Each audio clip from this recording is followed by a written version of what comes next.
معزز سامعین السلام علیکم۔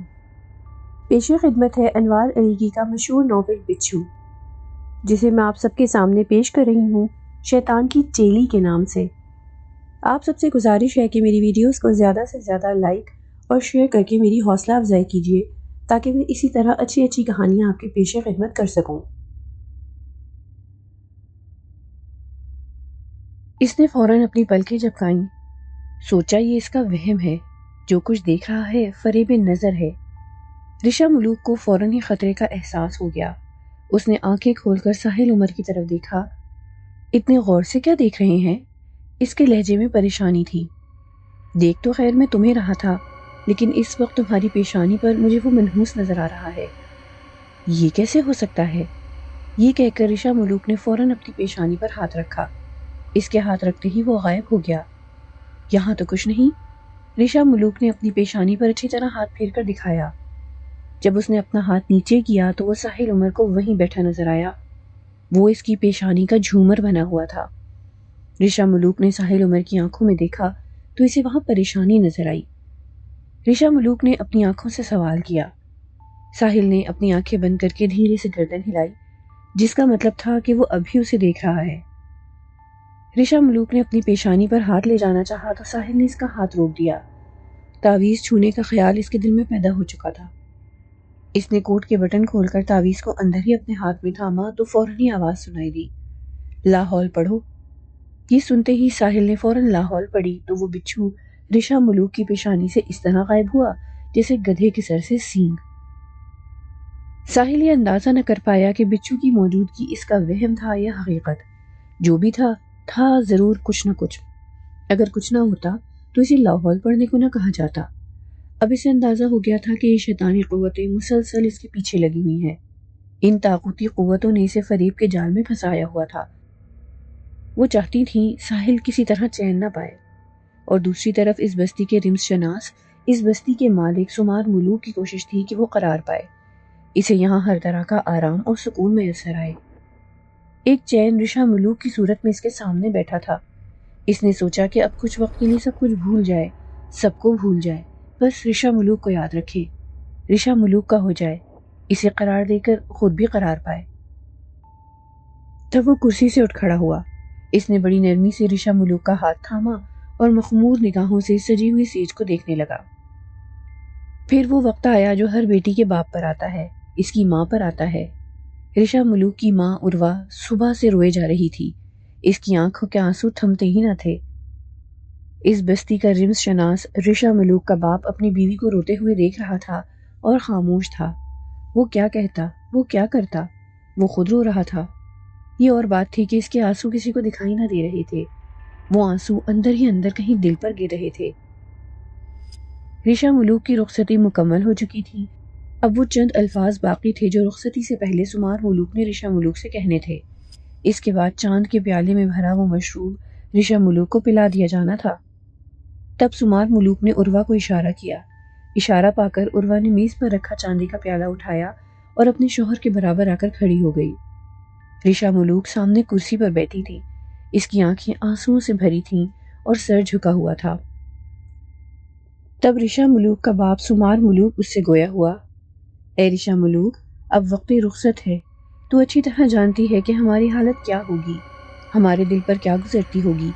تیری ماں اور میں نے یہ سب اس لیے قبول کر لیا کہ تیری خوشی اسی میں تھی۔ ہم تیری خوشی پر قربان ہو گئے، ہم نے تیری خوشی کو احترام بخشا۔ ساحل عمر تیرا خواب تھا، اس خواب کو تو نے حقیقت کر لیا۔ وہ حقیقت کا روپ دھار کر تیرے سامنے آ گیا، تو نے اسے اپنے لیے منتخب کر لیا۔ تیرا انتخاب لاجواب ہے، لیکن تو جانتی ہے کہ وہ کون ہے، کہاں سے آیا ہے۔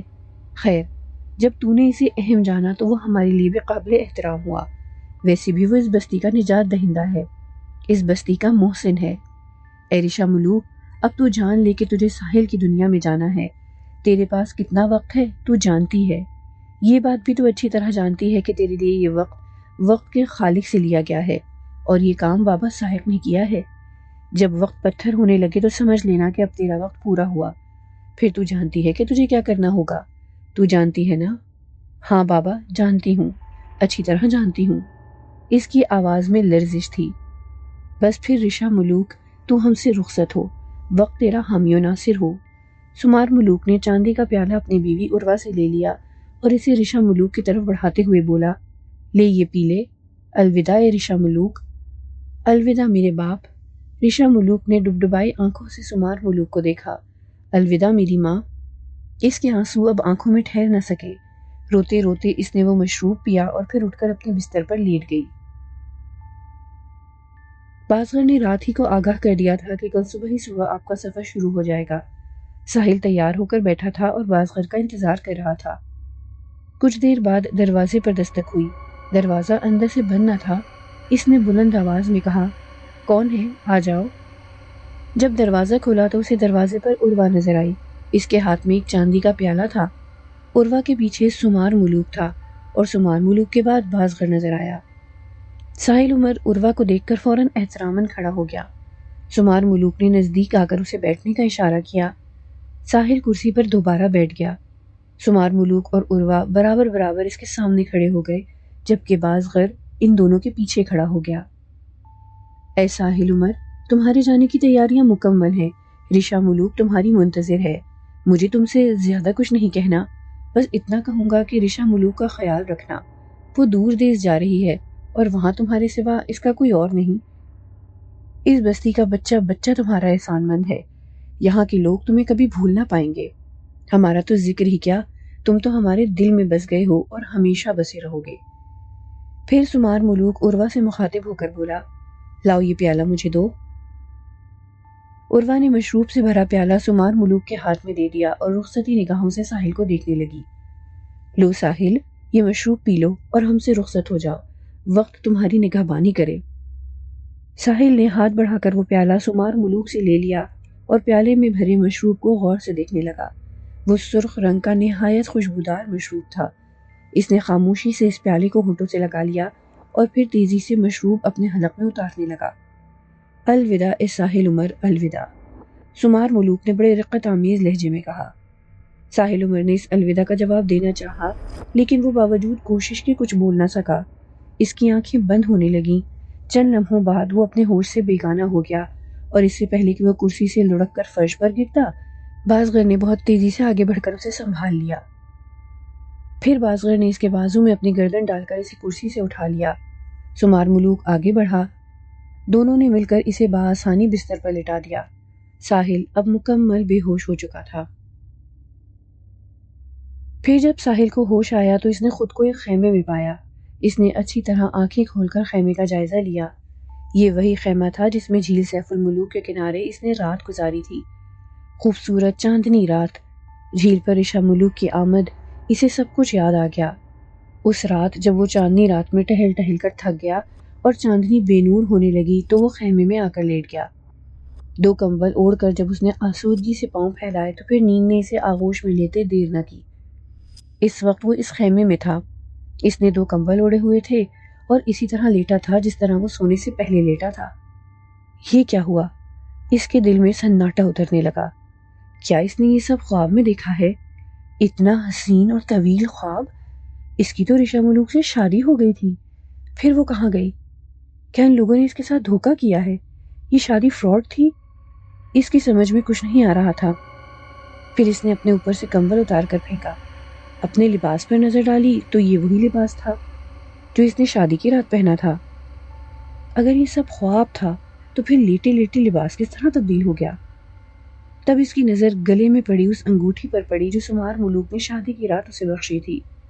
اس نے تو اسے اپنی خاندانی تلوار بھی دی جسے وہ مقدس تلوار کہتا تھا، اور اس تلوار سے اس نے رائن کا خاتمہ کیا تھا۔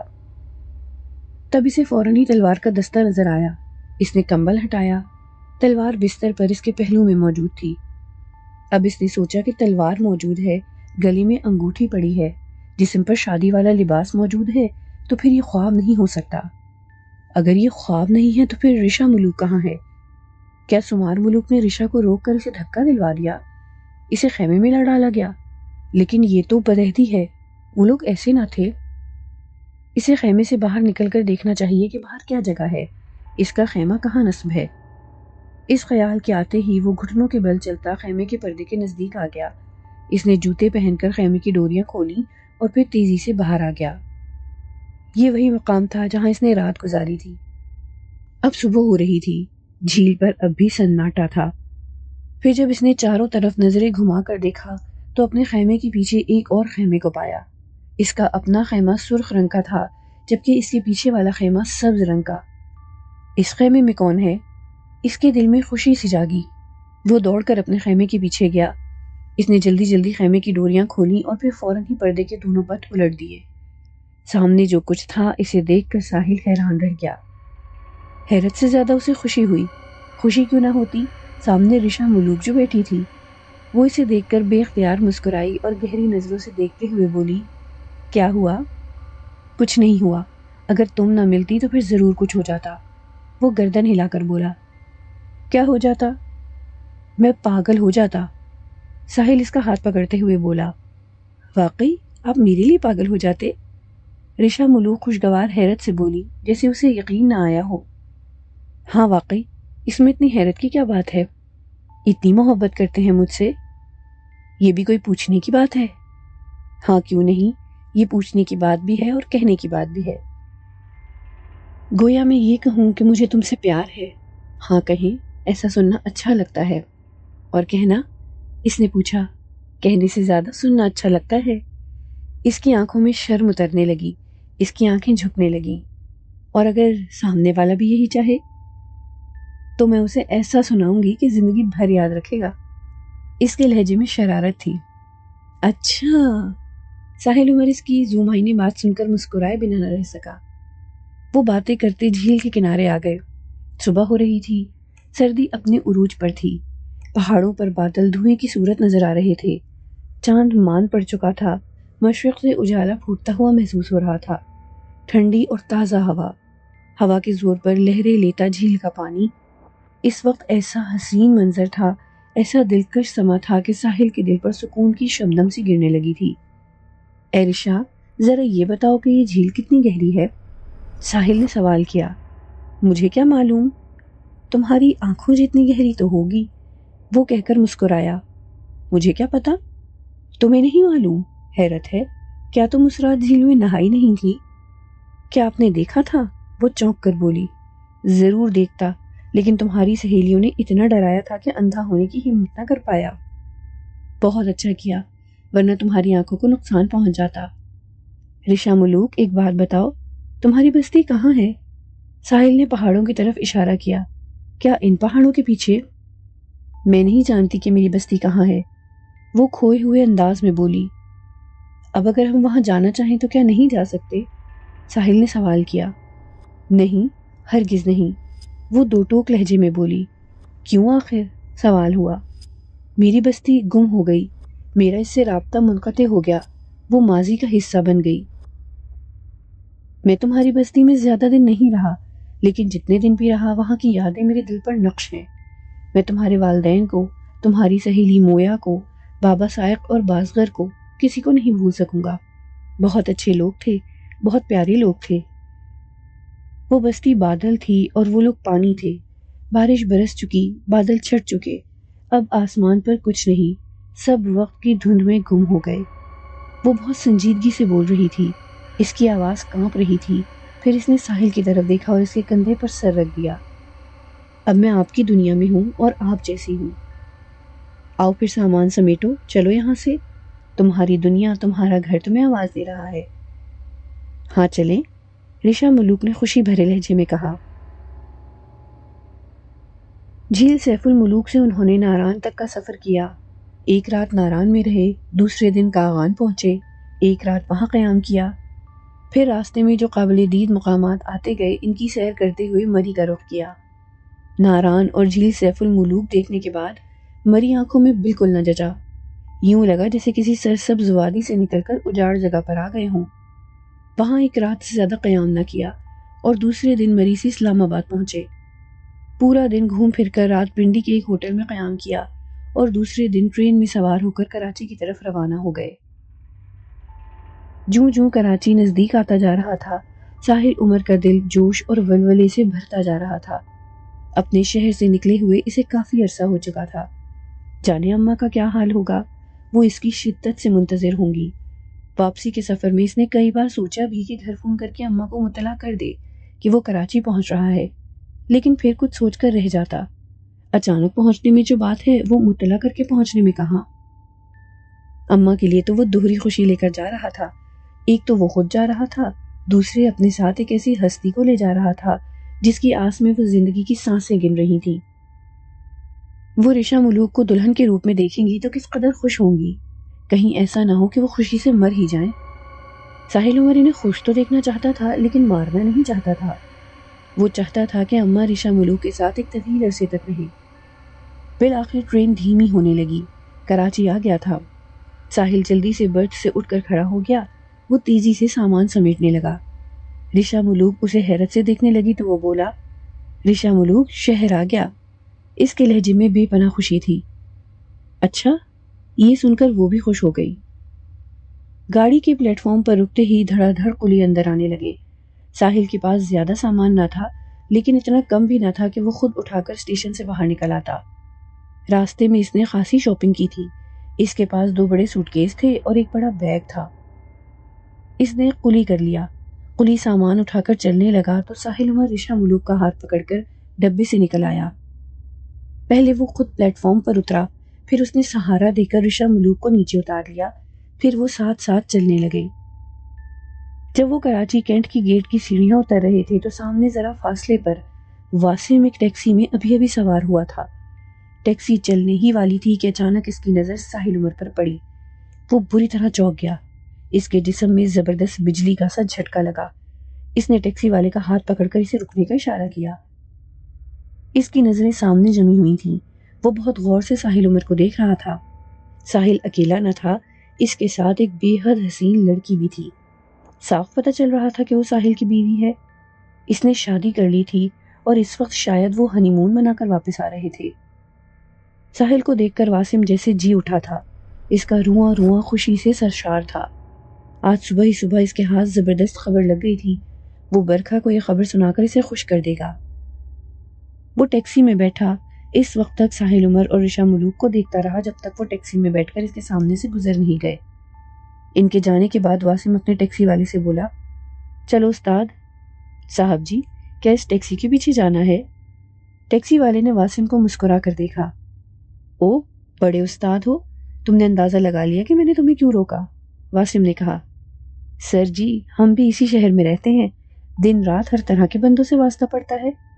وہ بڑے فخریہ انداز میں بولا، اچھا اب جلدی نکلو تم یہاں سے، گارڈن ایسٹ چلو۔ سر جی، ابھی تو آپ رام سوامی جا رہے تھے۔ اب نہیں جا رہا۔ واسم نے بات ختم کرنے کے انداز میں اس کی طرف فیصلہ کن نگاہوں سے دیکھا۔ ٹھیک ہے، جیسے آپ کی مرضی، ہمارے لیے دونوں جگہیں ایک سی ہیں۔ یہ کہہ کر اس نے ٹیکسی سٹارٹ کر دی اور پھر انگلش گانوں کا کیسٹ لگا کر مزے سے ڈرائیونگ کرنے لگا۔ وہ ٹیکسی والا اپنے حلیے، اپنے چہرے مہرے سے قطعاً پڑھا لکھا نہ لگتا تھا، لیکن گانے وہ انگلش سن رہا تھا۔ واسم کی سمجھ میں یہ راز نہ آیا۔ اس نے سوچا اس سے پوچھے کہ کیا وہ اس گانے کے بول سمجھ رہا ہے، پھر یہ سوچ کر سوال کرنے سے باز رہا کہ اس کا ذاتی معاملہ ہے، وہ جو مرضی آئے سنے، وہ اس پر اعتراض کرنے والا کون؟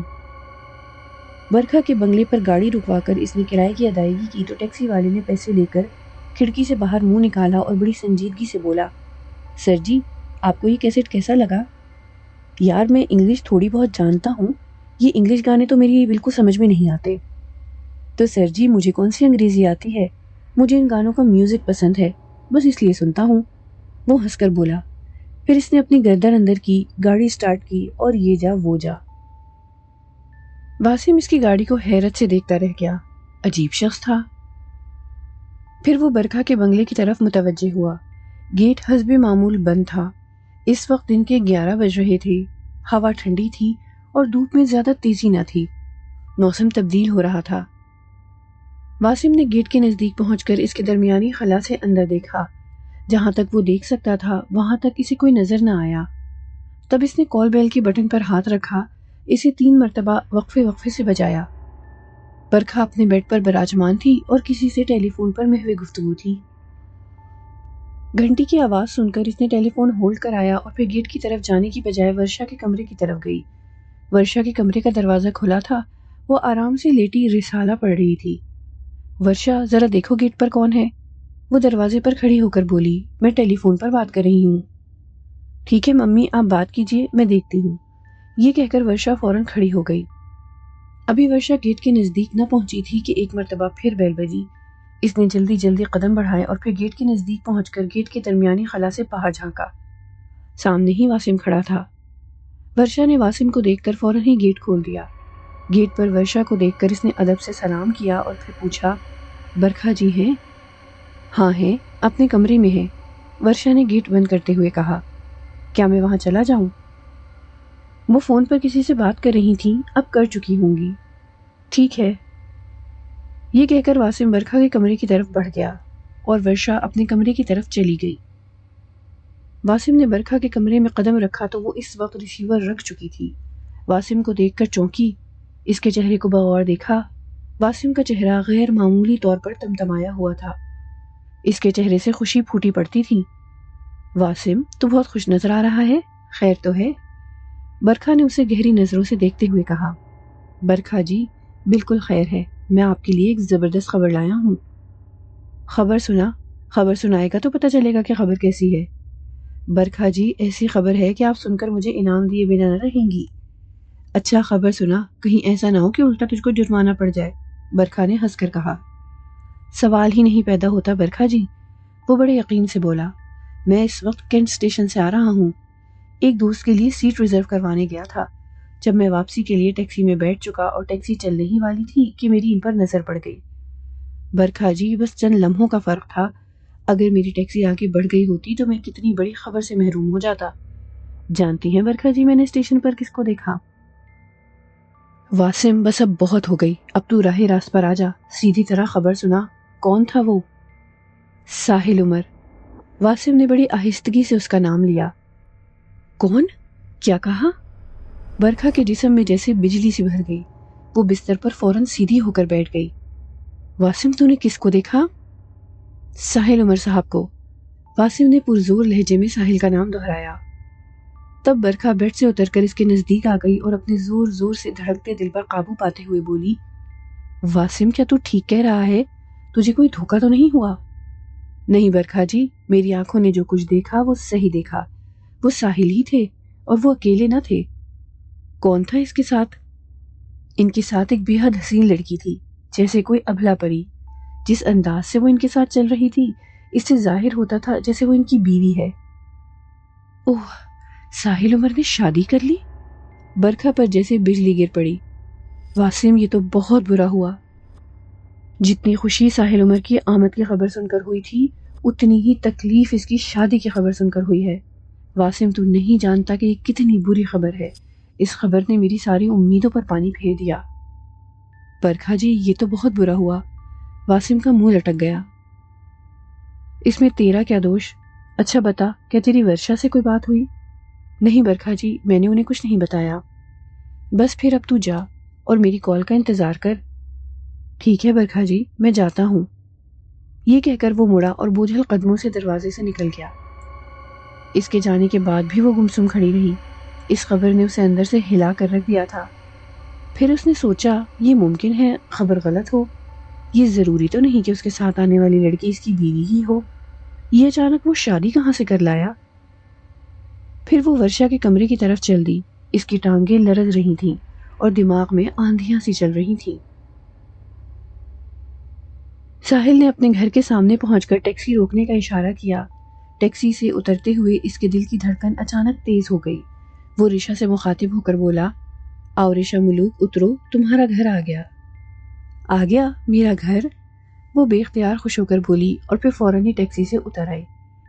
ساحل عمر نے ٹیکسی سے سامان اتار کر گیٹ پر رکھا، ٹیکسی کا کرایہ ادا کر کے ٹیکسی والے کا شکریہ ادا کیا۔ ٹیکسی کے سٹارٹ ہوتے ہی اس نے کال بیل کے بٹن کو اپنے مخصوص انداز میں دبایا اور ذرا سا پیچھے ہٹ کر کھڑا ہو گیا۔ گھر پر سناٹا چھایا ہوا تھا، یوں محسوس ہوتا تھا جیسے گھر میں کوئی نہیں ہے۔ گھر میں مرجینا موجود تھی، وہ اس وقت کچن میں صفائی میں مصروف تھی۔ گھر کی گھنٹی ایک مخصوص انداز میں بجتے سن کر وہ ایک دم چونک اٹھی۔ برتن چھوڑ کر اس نے فوراً اپنے ہاتھ دھوئے اور دوپٹے سے پہنچتی گھر سے باہر نکل آئی۔ اتنی دیر میں گھنٹی ایک بار پھر بج اٹھی۔ مرجینا دوڑتی ہوئی گیٹ تک پہنچی۔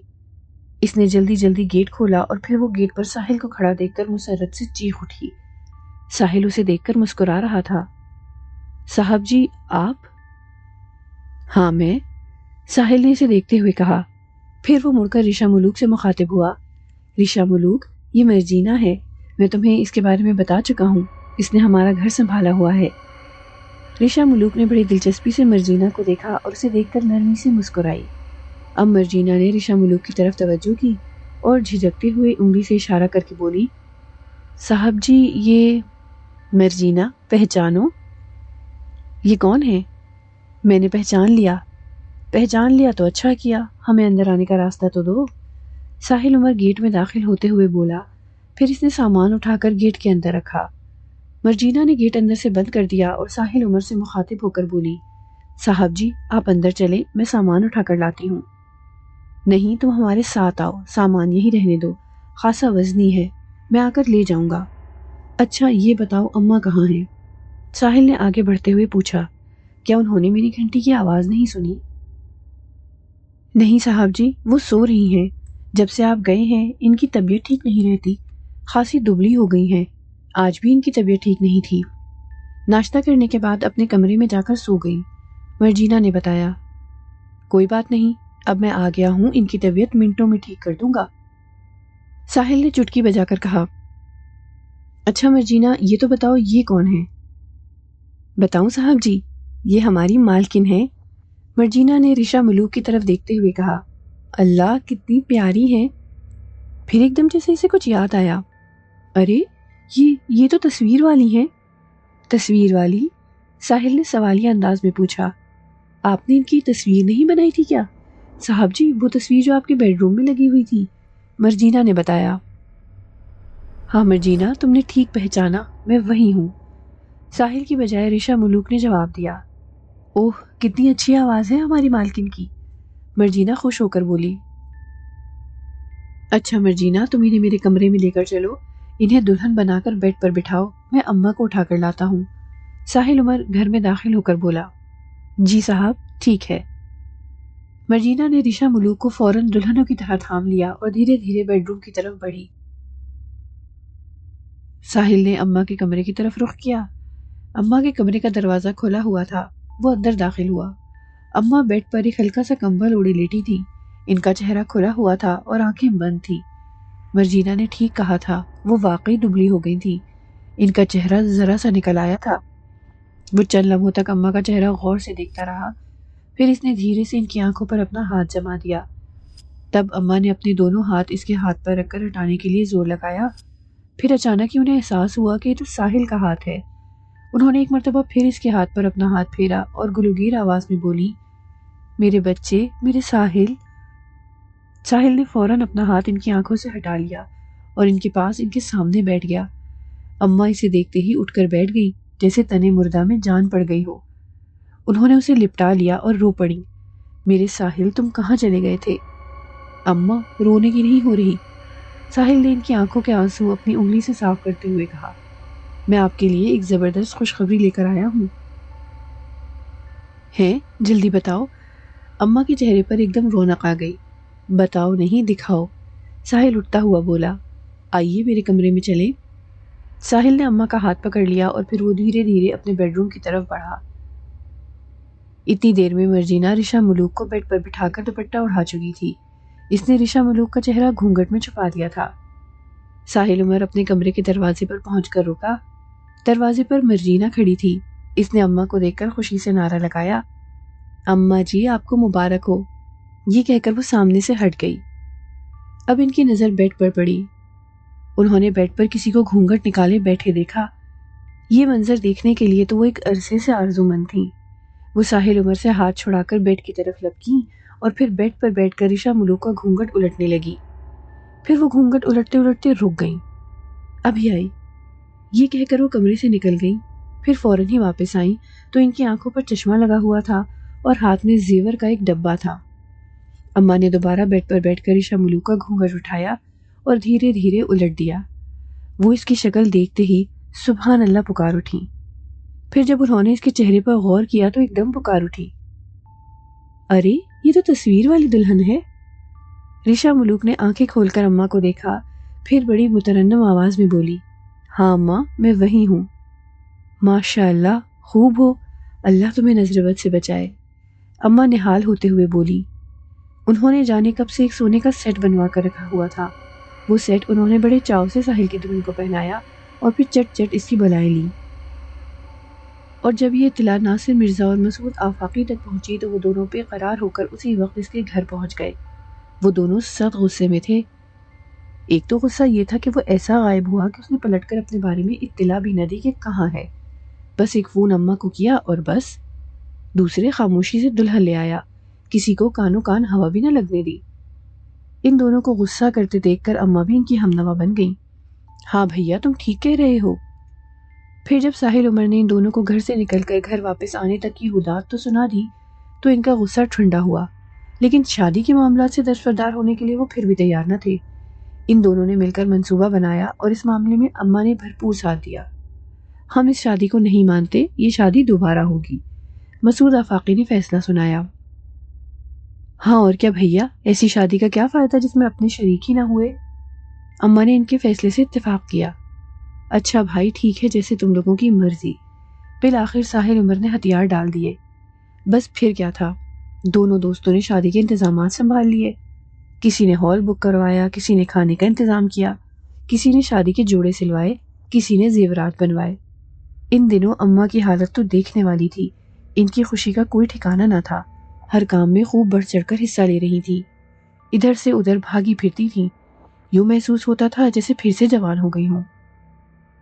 ایک ہفتے کے اندر اندر شادی ہونا طے پائی تھی، سارے انتظامات بہت تیزی سے جاری تھے۔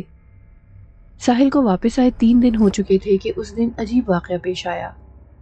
تیسرے دن کی شام، اس وقت ناصر مرزا اور مسعود آفاقی بھی اتفاق سے گھر پر موجود تھے۔ وہ اس سے کچھ بات کرنے آئے تھے، چائے چل رہی تھی کہ کسی نے کال بیل بجائی۔ بیل کی آواز سن کر مرجینہ دروازے پر جانے لگی تو ساحل نے اسے اشارے سے روک دیا، پھر وہ خود اٹھ کر گیٹ پر چلا گیا۔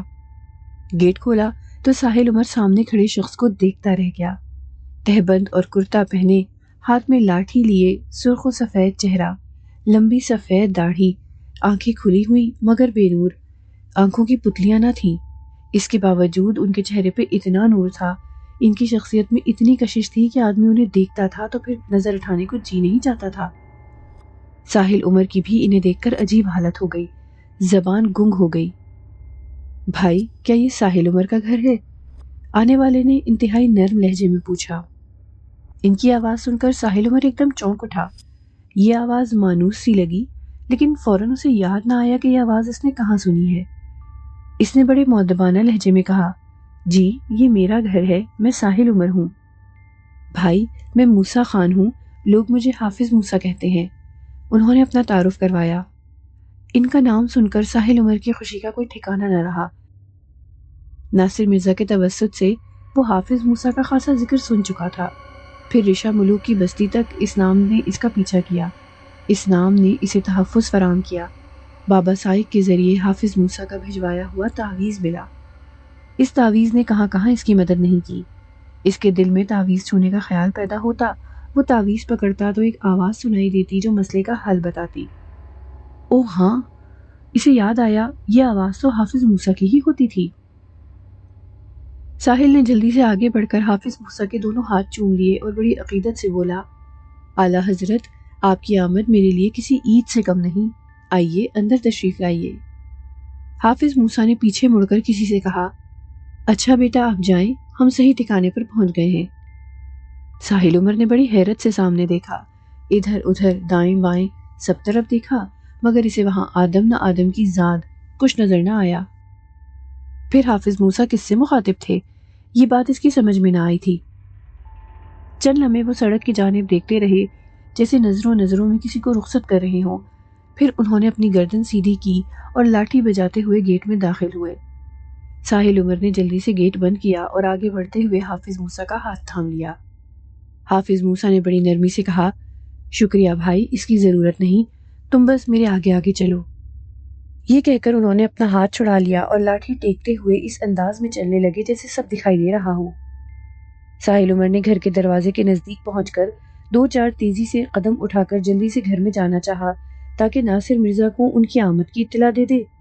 اس کی تیزی سے قدم اٹھتے ہی پیچھے سے آواز آئی، بھائی آخر ایسی جلدی کیا ہے؟ اب ہم گھر میں تو جا ہی رہے ہیں۔ جی اعلیٰ حضرت، آپ نے صحیح فرمایا۔ بھائی میں اعلیٰ ہوں نہ ادنا ہوں، میں بس موسیٰ خان ہوں۔ انہوں نے ملائم لہجے میں کہا، تم مجھے حافظ موسیٰ کہہ لو، حافظ موسیٰ کہہ لو، بس اس سے زیادہ نہیں۔ جی بہتر حافظ صاحب۔ جب ساحل عمر ان کو لیے لاؤنج میں پہنچا تو ناصر مرزا حافظ موسیٰ کو دیکھ کر حیران رہ گیا۔ وہ ایک دم اچھل کر کھڑا ہو گیا اور لپک کر ان کے نزدیک پہنچا۔ حافظ صاحب آپ؟ اچھا، یہاں ناصر مرزا بھی براجمان ہیں؟ انہوں نے ناصر مرزا کی آواز پہچان کر کہا۔ ناصر مرزا نے ان کا لاٹھی والا ہاتھ پکڑ کر ایک صوفے پر بٹھایا اور خود قالین پر ان کے قدموں میں بیٹھ گیا تو حافظ موسیٰ گویا ہوئے، ناصر مرزا کہ یہاں صوفوں کی کمی ہے؟ نہیں حافظ صاحب، یہاں بیٹھنے کی بہت جگہ ہے۔ پھر وہ ان کا مطلب سمجھ کر ان کے نزدیک ہی دوسرے صوفے پر بیٹھ گیا۔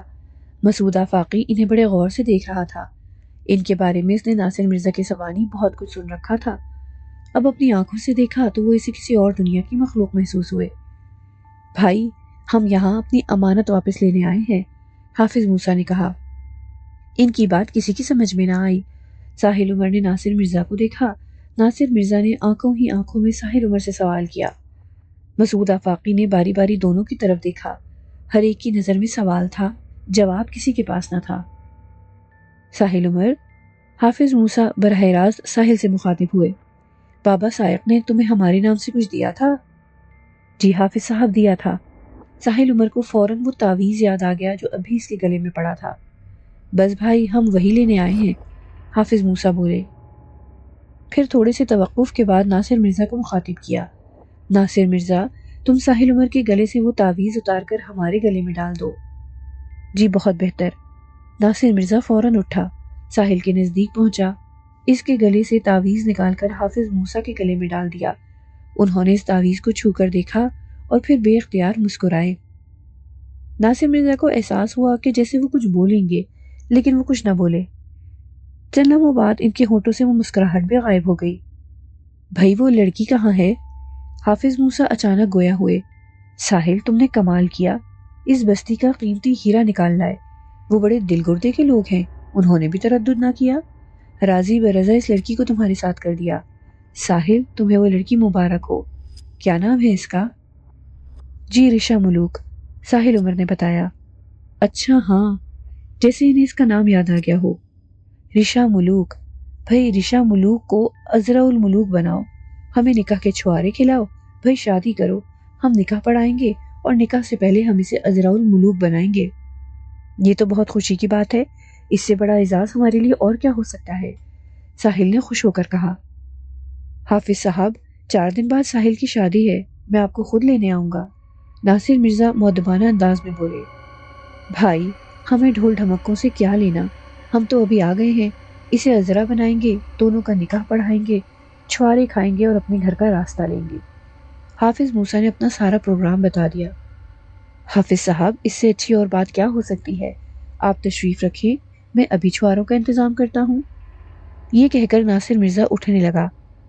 ارے بھائی ناصر، اتنا وقت ہمارے پاس کہاں، اب تم کہاں چھوارے لینے جاؤ گے، ہماری جیب میں چھوارے پڑے ہیں، لو ذرا یہاں آؤ، یہاں سے نکال لو۔ حافظ موسیٰ نے اپنے کرتے کی جیب کو ہاتھ سے کھولتے ہوئے کہا۔ ناصر فوراً اٹھا، ان کی جیب میں ہاتھ ڈالا تو چھواروں سے مٹھی بھر گئی۔ اس نے مٹھی باہر نکال کر مسعود آفاقی کو اشارہ کیا، وہ اس کے نزدیک آ کر کھڑا ہو گیا اور اپنی قمیص کا دامن پھیلا دیا۔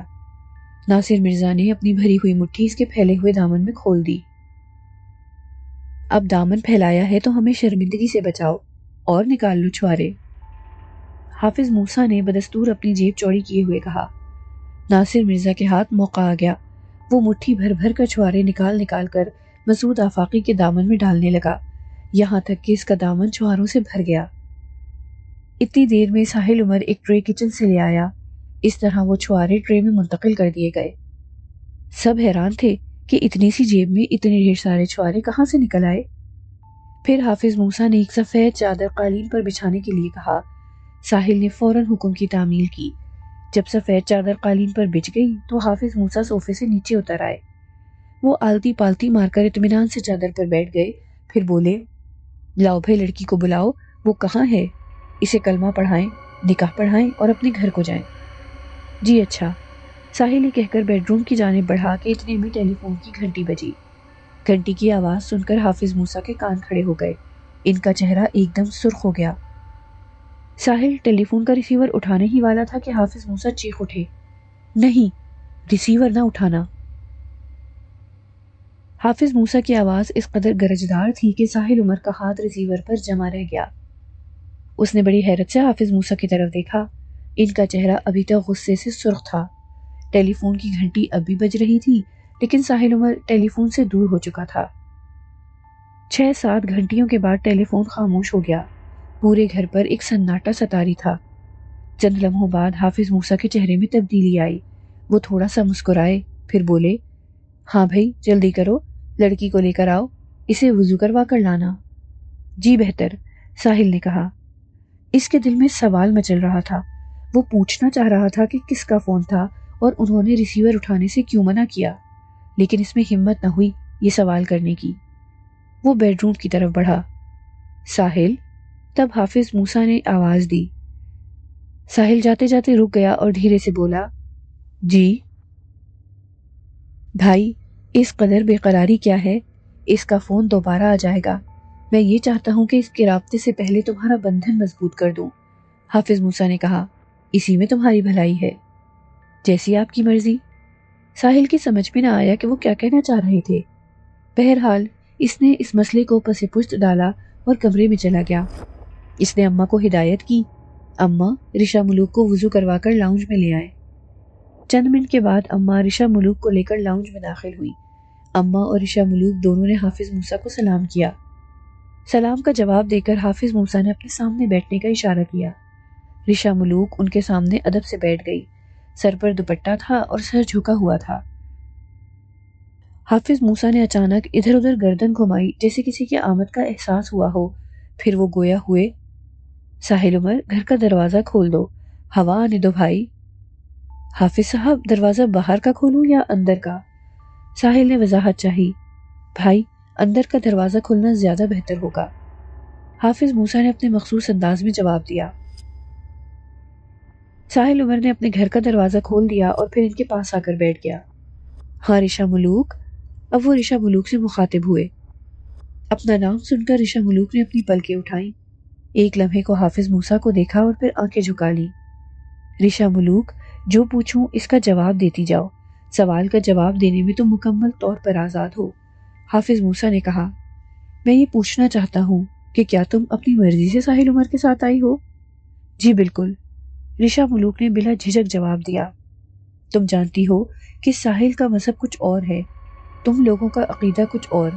میں جانتا ہوں کہ تم لوگ وقت کے ماننے والے ہو، ہمارے ہاں موت اور زندگی کا وقت مقرر ہے، نہ ایک لمحہ پہلے نہ ایک لمحہ بعد، وقت پر اللہ کی حکمرانی ہے، اس کی مرضی کے بغیر ایک پتہ بھی نہیں ہلتا۔ اس بستی میں جو ہوا سو ہوا، وہاں کا قانون کچھ اور ہے، یہاں کا قانون کچھ اور ہے۔ یہاں تمہاری شادی اس وقت تک نہیں ہو سکتی جب تک تم اپنے شوہر کا مذہب اختیار نہ کر لو۔ میں تم سے سوال کرتا ہوں، کیا تم اپنے شوہر کا مذہب اختیار کرنے پر خوشی سے راضی ہو؟ جی بہت خوشی سے، رشا ملوک نے اس مرتبہ بھی جواب دینے میں ایک لمحہ نہ لگایا۔ تمہارا نام بھی تبدیل ہوگا، تمہارا نیا نام عذرا ہوگا، چاہے عذرا ملوک چاہے عذرا ساحل، جو تمہیں پسند ہو۔ حافظ موسیٰ نے کہا، عذرا ساحل۔ رشا ملوک نے اپنا نام منتخب کرنے میں ذرا دیر نہ کی۔ ماشاء اللہ، حافظ موسیٰ نے خوشی کا اظہار کیا۔ چلو بس اب پڑھو بسم اللہ۔ تب حافظ موسیٰ نے اسے اللہ کے آخری مذہب کے بارے میں بنیادی معلومات فراہم کی اور پھر کلمہ پڑھا کر اسے دائرہ اسلام میں لے آئے۔ حافظ موسیٰ سمیت سب نے عذرا ساحل کو مبارکباد دی۔ اس کے بعد حافظ موسیٰ نے نکاح پڑھا کر انہیں ازدواجی بندھن میں باندھ دیا۔ اپنے کرتے کی جیب میں ہاتھ ڈال کر 2 چھوارے نکالے، ایک ساحل کو دیا، دوسرا عذرا کے ہاتھ پر رکھا۔ ساحل عمر نے چھواروں سے بھری ٹوکری ان کے سامنے رکھ دی۔ حافظ موسیٰ نے ایک چھوارا اٹھا کر منہ میں ڈال لیا، پھر سب نے ساحل کو مبارکباد دی۔ اس مبارک سلامت کے شور میں ساحل اور عذرا پر اچانک پھولوں کی پتیاں برسنے لگیں، لاؤنج ایک دم خوشبو سے مہک اٹھا۔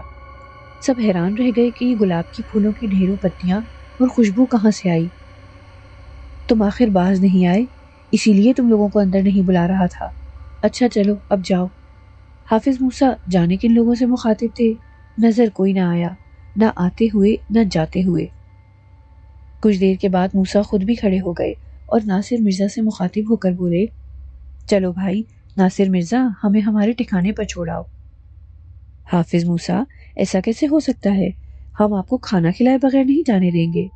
ناصر مرزا نے فوراً کہا، ارے نہیں بھائی، اتنا وقت نہیں ہے میرے پاس، میری جان کو 100 بکیڑے ہیں، اب میں چلوں گا۔ اچھا بھائی ساحل، اللہ حافظ، تم ناصر مرزا کو لے کر میرے پاس آنا، اور ہاں، شمار ملوک کی اس تلوار کا خاص خیال رکھنا، اس کے پیچھے چور لگیں گے، اس کی حفاظت تم پر لازم ہے۔ ٹھیک ہے، میں چلتا ہوں۔ اتنی دیر میں عذرا بھی کھڑی ہو چکی تھی۔ اس نے دھیرے سے کہا، حافظ صاحب، اللہ حافظ، اللہ تمہارے نصیب اچھے کرے۔ یہ کہہ کر انہوں نے عذرا کے سر پر دھیرے سے ہاتھ رکھا اور دروازے کی طرف بڑھے۔ چلو بھائی ناصر مرزا۔ ٹیلی فون کی گھنٹی بجی تو ساحل کی نظر دیوار گیر گھڑی پر پڑی۔ 11:05 ہوئے تھے۔ وہ لوگ رات کا کھانا کھا کر خوش گپیوں میں مصروف تھے۔ ان دونوں کے ساتھ اماں بھی ڈائننگ ٹیبل پر موجود تھیں۔ اماں کی خوشی دیکھنے کے لائق تھی۔ وہ عذرا ساحل کو 3 دن سے بار بار اس طرح دیکھتی تھی جیسے اسے پہلی بار دیکھ رہی ہوں۔ ان میں جان پڑ گئی تھی۔ وہ اس پر نہال ہوئی جاتی تھی۔ ان کی ساری بیماری کافور ہو گئی تھی۔ اب وہ گھر میں اس طرح دوڑی پھر رہی تھی جیسے ان کے اندر کوئی پاور ہاؤس سٹارٹ ہو گیا ہو۔ عذرا بھی ان کی اس نچھاور ہونے والی محبت سے خاصی متاثر ہوئی تھی۔ وہ اماں کو اپنے پاس ہی بٹھائے رکھتی تھی۔ اماں اسے دن بھر نت نئے قصے سناتی رہتی تھی۔ کبھی وہ ساحل کے بچپن کے قصے سناتی رہتی تھی، کبھی وہ اسے ساحل کے والدین کے بارے میں بتاتی۔ غرض عذرا کے لیے اس وقت اماں معلومات کا خزانہ ثابت ہو رہی تھی، اور آج تو اماں کی خوشی کا کوئی ٹھکانہ ہی نہ تھا۔ انہیں رشا ملوک کے بارے میں زیادہ معلومات نہ تھی کہ وہ کون تھی، کہاں سے آئی تھی، نہ ہی اس سلسلے میں ان کے ذہن میں کوئی تجسس تھا۔ انہیں تو ساحل کی دلہن درکار تھی، سو وہ انہیں میسر آ گئی۔ حافظ موسیٰ نے اسے دائرہ اسلام میں لا کر اور نکاح پڑھا کر اضافی خوشیاں بخش دی تھی۔ وہ کافی دیر سے ان دونوں کے ساتھ بیٹھی تھی۔ اب وہ کافی کے مگ سمیٹ کر اٹھنے کا سوچ رہی تھی کہ ٹیلی فون کی گھنٹی بج اٹھی، اور یہ وہ وقت تھا جس پر کبھی ساحل عمر کی دھڑکن تیز ہو جایا کرتی تھی۔ دھڑکن تو خیر اس وقت بھی اس کی تیز ہو گئی، کیونکہ حافظ موسیٰ کے جانے کے بعد یہ پہلا فون تھا۔ پہلے انہوں نے اسے ٹیلی فون کا ریسیور نہیں اٹھانے دیا تھا۔ وہ پورے استحکام کے ساتھ ٹیلی فون کی طرف بڑھا۔ اس نے ریسیور اٹھایا اور اپنے مخصوص انداز میں بولا، جی۔